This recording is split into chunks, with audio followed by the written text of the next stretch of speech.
Hello दोस्तों, स्वागत है आप सभी का हमारे इस चैनल पर। तो दोस्तों, मैं आपको पढ़ा रहा था जापान का भूगोल। और जापान के भूगोल को मैंने बताया था टॉपिक वाइज आपको पूरा भूगोल में पढ़ा दूंगा जापान का। तो अभी तक इसके कई सारे वीडियो आ चुके हैं और ये शायद मेरे ख्याल से 8वां वीडियो है जापान का। तो जो भी वीडियो मैंने पहले बना दिए हैं उसको आप देखिए, एक क्रम से जब आप देखेंगे तो आपको बेहतर ढंग से समझ में आएगा। और आपको पता चल ही गया होगा कि आज हम लोग क्या पढ़ने वाले हैं जापान के भूगोल में। तो आज हम लोग पढ़ने वाले हैं जापान के औद्योगिक प्रदेश। बहुत ही ज़्यादा महत्वपूर्ण प्रश्न यहाँ से पूछा जाता है। 500 शब्दों में या फिर 200 शब्दों में पूछ लिया जाता है, कभी कभी 50 शब्दों में भी पूछ लिया जाता है। तो यहाँ से प्रश्न पूछे ही जाते हैं। जापान के औद्योगिक प्रदेश से जो प्रश्न पूछे जाते हैं, चाहे वो शॉर्ट हो, लॉन्ग हो या वेरी शॉर्ट हो, वो बहुत ही आसान होते हैं। क्योंकि ये टॉपिक बहुत आसान है और सबसे बड़ी बात ये है, सबसे महत्वपूर्ण है। तो इसको आपको ध्यान से समझना है और पढ़ना है। इसमें बहुत ज़्यादा मैप आपको ज़रूरत नहीं पड़ेगी। मैं थोड़ा सा आपको बता दूंगा मैप के ज़रिए कि कौन सा प्रदेश कहाँ पर स्थित है, फिर आप समझ जाएंगे। ओके, तो चलिए हम लोग बात करते हैं जापान के औद्योगिक प्रदेशों की। देखिए, जापान में उद्योगों का विकास प्रायः उन क्षेत्रों में हुआ है जहाँ का धरातल समतल है। भाई, उद्योगों का विकास चाहे जहाँ वहीं पर होगा जहाँ पर समतल होगा, मतलब मैदानी इलाका होगा। पहाड़ों पर तो उद्योग लगाया नहीं जा सकता। तो सेम वही चीज़ जापान के साथ लागू होती, चूँकि मैंने बताया था जापान बहुत ऊबड़ खाबड़ है, मतलब मैदान बहुत कम है। तो इसलिए जापान में उद्योगों का विकास प्रायः उन क्षेत्रों में हुआ है जहाँ का धरातल समतल है और जो जनसंख्या प्रधान क्षेत्र है, मतलब जहाँ पर जनसंख्या निवास करती है, ताकि श्रमिक मिल जाएं और जो उत्पादन में वस्तुएं बनती हैं उनके लिए बाजार भी उपलब्ध हो जाए। इस प्रकार कृषि क्षेत्र और औद्योगिक क्षेत्र में सन्निकटता पाई जाती है। इस लाइन का क्या मतलब है? देखिए, कृषि क्षेत्र और औद्योगिक क्षेत्र में सन्निकटता पाई जाती है, मतलब दोनों बगल बगल में है। कैसे बगल बगल में है? क्योंकि जहाँ पर मैदान होगा वहाँ पर लोग कृषि करेंगे। पहाड़ों पर कृषि तो बहुत कम ही होती है, ऐसी बात नहीं कि होती नहीं होती है, लेकिन मैदानी भागों में कृषि बहुत ज़्यादा होती है। और यहाँ पर बताया जा रहा है कि औद्योगिक प्रदेश भी मैदानी भागों में लग रहे हैं, यानी समतल मैदानों में।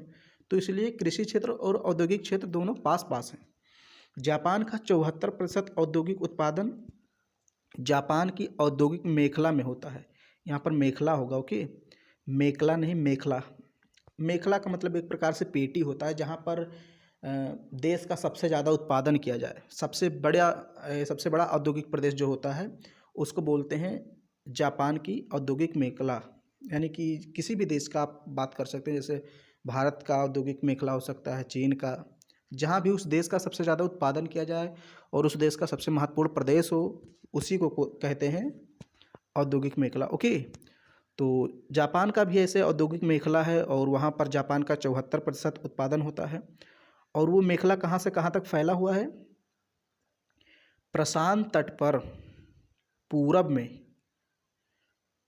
कांटो मैदान से लेकर आंतरिक सागर होते हुए पश्चिम में जापान सागर तट पर क्यूशू तक फैला हुआ है। तो अभी हम लोग देखेंगे पूरा पूरा।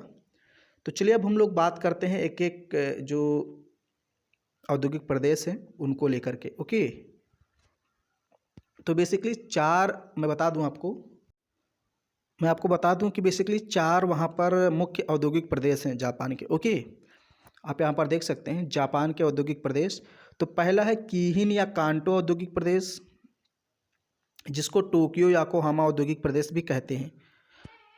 ओके, कीहिन या कांटो औद्योगिक प्रदेश, और इसको टोक्यो याकोहामा औद्योगिक प्रदेश भी कहते हैं।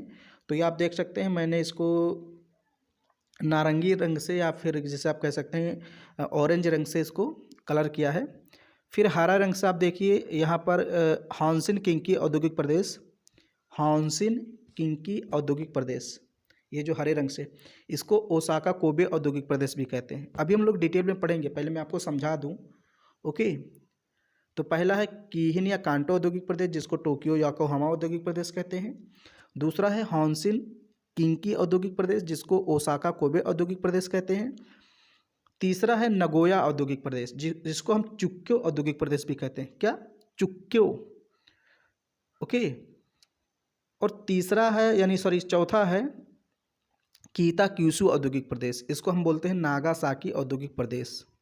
ओके, तो चौथा है कीताक्यूशु औद्योगिक प्रदेश। तो मैंने आपको 4 औद्योगिक प्रदेश बताए, कीहिन या कांटो औद्योगिक प्रदेश, हॉन्शिन किंकी औद्योगिक प्रदेश, नगोया औद्योगिक प्रदेश, कीताक्यूशु औद्योगिक प्रदेश, या फिर आप इसके दूसरे नाम को भी पढ़ सकते हैं।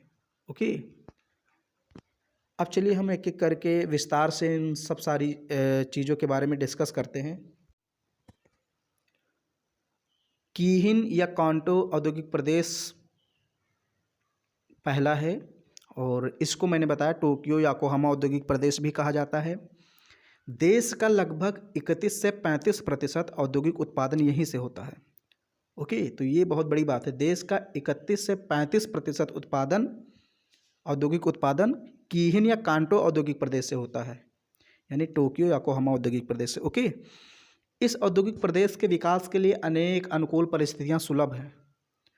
जो परिस्थितियां एक औद्योगिक विकास के लिए चाहिए, वो सब कुछ इस क्षेत्र में मिल जाता है। जैसे यहाँ पर उत्तम होगा। ओके, उत्तम मतलब अच्छा। उत्तम बंदरगाह की सुविधा, उपयुक्त जलवायु, बढ़िया जलवायु भी है, समतल धरातल है, सस्ते व कुशल श्रमिक भी उपलब्ध हो जाते हैं इस क्षेत्र में। ओके, जहाँ पर ये औद्योगिक प्रदेश विकसित हुआ, वहाँ पर क्या क्या सुविधा है?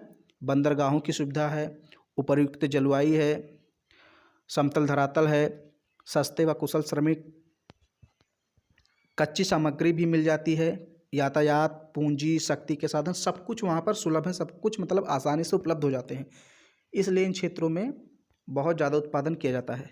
इस प्रदेश में हल्के और भारी दोनों प्रकार के उद्योगों की प्रधानता है, जिसमें वस्त्र, मशीनरी, लौह, इस्पात, रसायन, सीमेंट, छपाई, इलेक्ट्रॉनिक सामग्री, घड़ी, रबड़ सामग्री, विद्युत, पेट्रो रसायन प्रमुख हैं। टोक्यो, योकोहामा, चिबा, कावासाकी प्रमुख नगर हैं।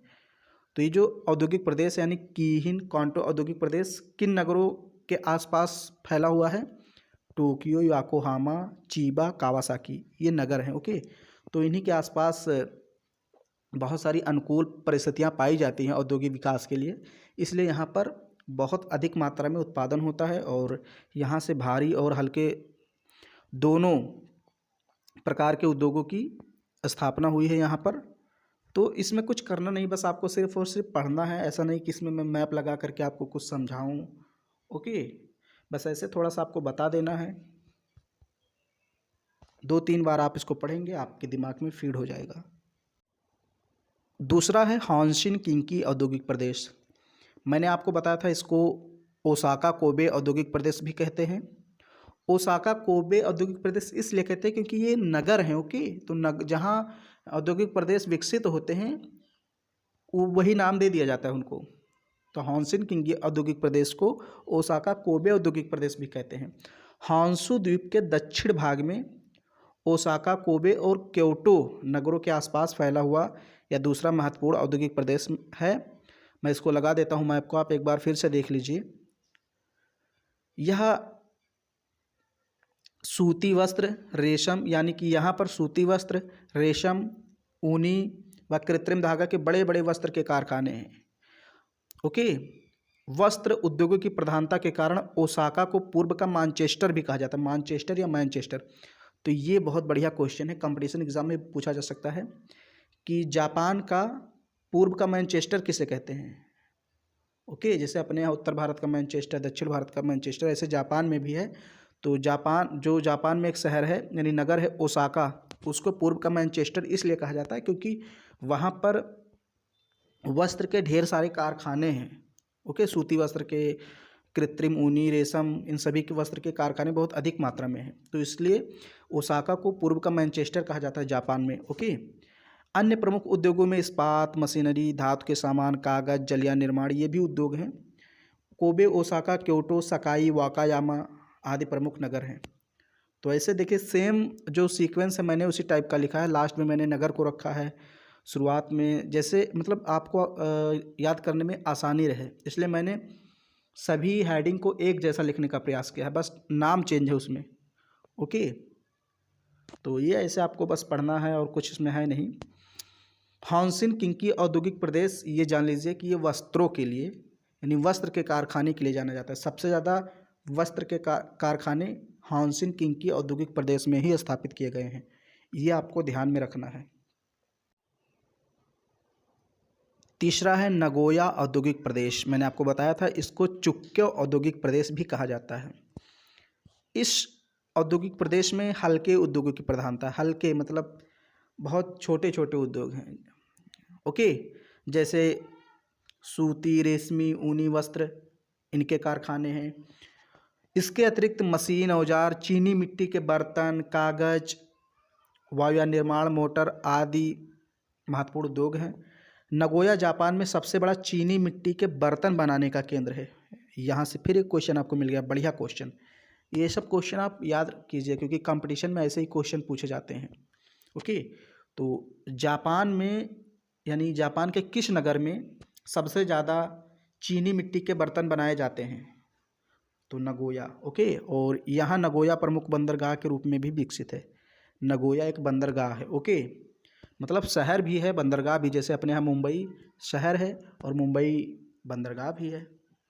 शहरों के नाम पर ही उस बंदरगाह का नाम बंदर रख दिया जाता है। ओके, बंदरगाह। तो मैंने बताया कि कुछ खास नहीं, इसे आप पढ़ते जाइए। मैं एक बार पढ़ देता हूँ और मैप भी लगा देता हूँ एक दो बार, ताकि आप जाने कि जापान के किस भाग में ये कौन सा औद्योगिक प्रदेश स्थित है।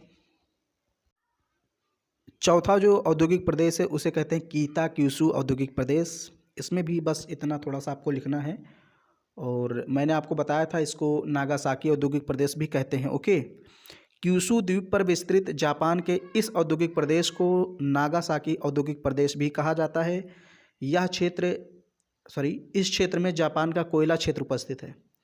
मतलब नागासाकी में जो ये औद्योगिक प्रदेश स्थित है, यहाँ पर कोयला बहुत अधिक मात्रा में पाए जाते हैं।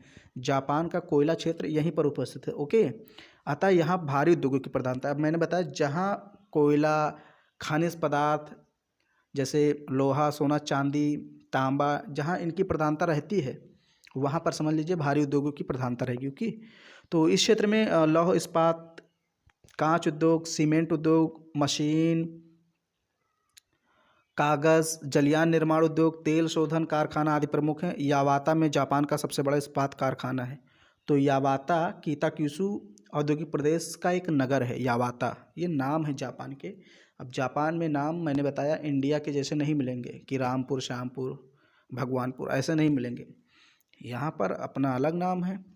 तो यावाता में जापान का सबसे बड़ा इस्पात कारखाना है, जहाँ पर लोहे के वस्तुएं बनाई जाती हैं, बड़े बड़े औजार वगैरह, गाड़ी या जो भी बड़ी बड़ी चीज़ें लोहे के बनाए जाते हैं, इस्पात कारखाना। तो सबसे बड़ा इस्पात कारखाना यावाता में है, जापान का सबसे बड़ा। तो ये देखिए मैंने आपको बताया औद्योगिक प्रदेश, और इसमें कुछ खास था नहीं, बस केवल पढ़ना था और आपको याद करना है। 2-3 बार पढ़ेंगे, हर एक टॉपिक आपको याद हो जाएगा। तो उम्मीद करता हूँ वीडियो आपको काफ़ी पसंद आ रहा होगा।